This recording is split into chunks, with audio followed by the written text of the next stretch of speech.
Hello tout le monde, aujourd'hui je vais vous parler des poignées télescopiques. Ce sont ces parties métalliques qui sont sur la partie arrière de la valise et qui nous permettent de la tenir lors qu'on se déplace.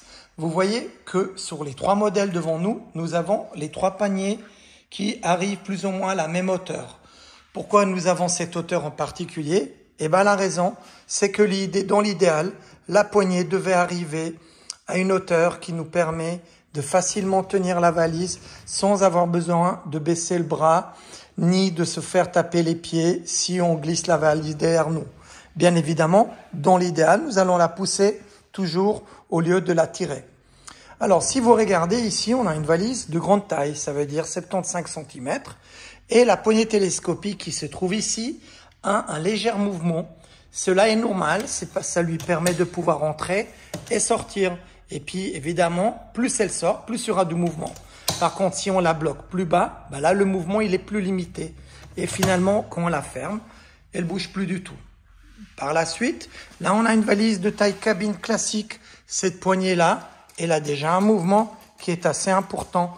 Cela est normal de nouveau. Pourquoi? Eh bien, parce qu'on a 1, 2, 3 étapes. On a 3 étapes pour cette poignée, la première, et là, la deuxième qui entre dans la troisième.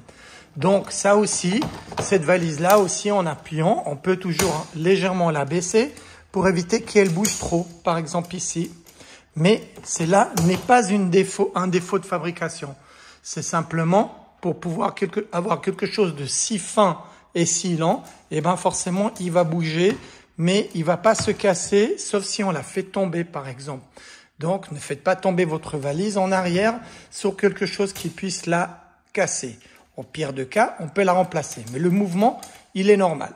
Finalement, sur un tout petit modèle comme le modèle conçu exprès pour les voyageurs EasyJet, et ben là, la poignée, elle est encore plus longue. Et là, forcément, il y a encore plus de mouvement.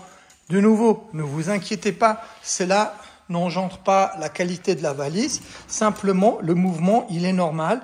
Mais même ici, on peut légèrement abaisser la poignée pour la projeter et la pousser le long du corps pour éviter qu'elle bouge trop.